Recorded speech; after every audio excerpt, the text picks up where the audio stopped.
Welcome to part 18 of Don't Say Schwarzenegger, my story of surviving an attempted unaliving and the corruption and cover-up that ensued.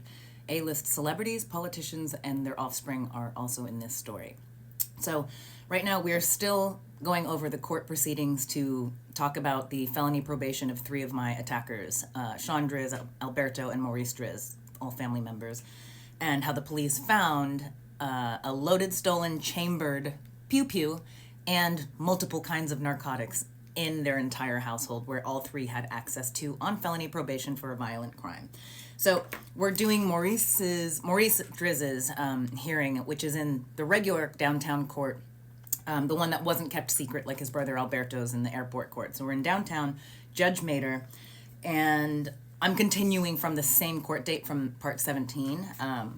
So the judge says, she's like, okay, so let's deal with Maurice, and she's very befuddled as to how a new case number, a new judge, and a new jurisdiction took over Alberto's probation violation. So she actually says, and I'll repeat what I said at the last one, in the last part, where she says, the judge, there was a breakdown on a lot of different levels, not only from the DA's office, but judicially.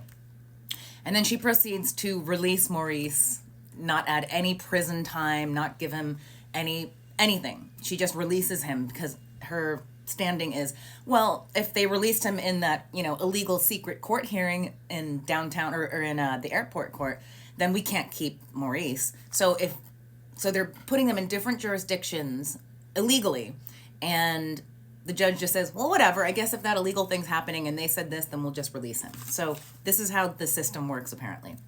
So she also says, but we also need to have a hearing to talk about the family heirloom, which is what the Driz brothers told all the police officers during the raid, that it was not just a stolen whatever, it's a family heirloom.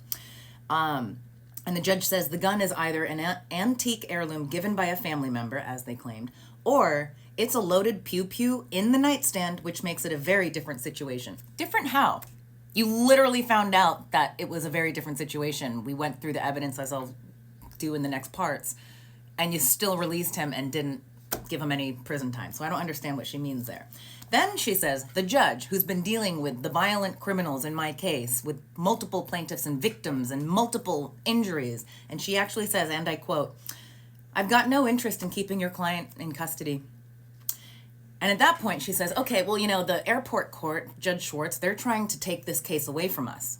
Which she should be like, are you kidding me? Absolutely not. That's, again, it's a judicial breakdown and a DA's office breakdown. So maybe correct it. It's your job. We're taxpayers. We're paying her to do her job.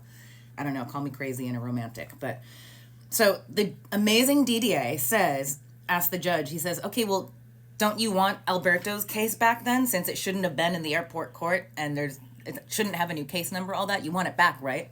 And the judge says, the one who's got our lives in her hands, says, I'm fine either way. I have no personal interest in resolving or not resolving that question. Another notch in the belt of not feeling like a human being, having somebody with the power to protect us and society, and saying, I don't really can't swear on this.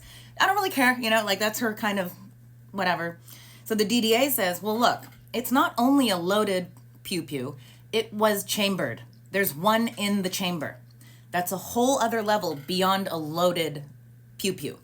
It's ready for use, which again would fly in the face of antique heirloom. That is such an amazing point that he made. And so the judge says, well, the court's letting, and so he said, the DDA says, the court's letting Maurice out because his brother is out.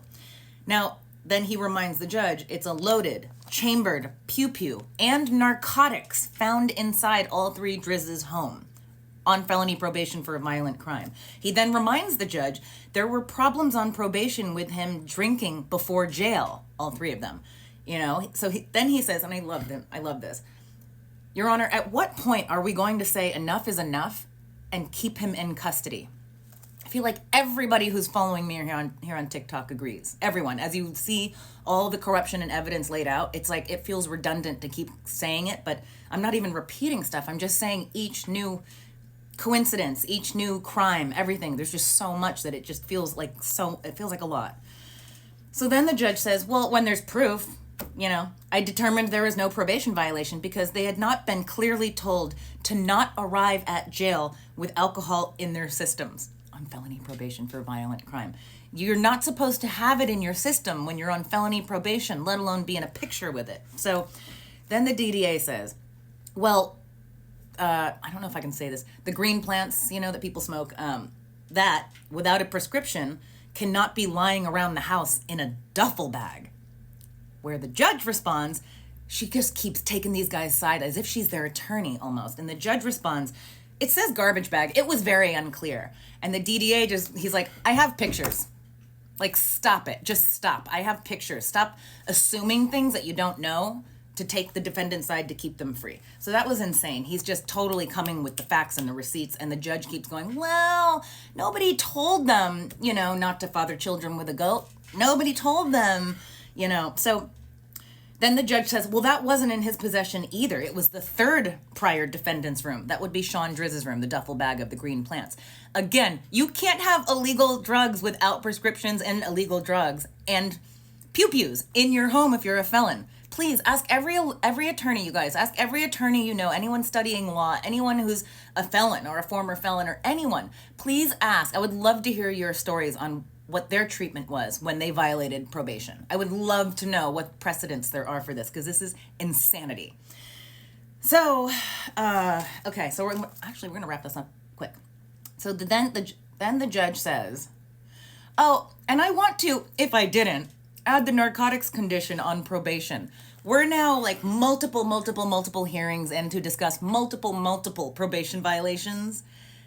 And we're in, we're November. We're in we're in October 2017. This is like a full year after the sentencing, conviction, everything.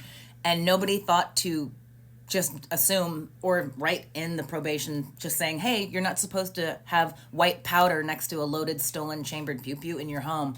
Like, nobody, they're all pretending to be dumb. And they're not dumb.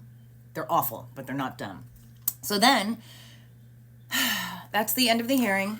And immediately after this hearing, this amazing DDA who had been on our case for like 2 years at this point, he was immediately removed from the case immediately after this court date. Like, didn't even leave the building. He was told that he was transferred to a new unit.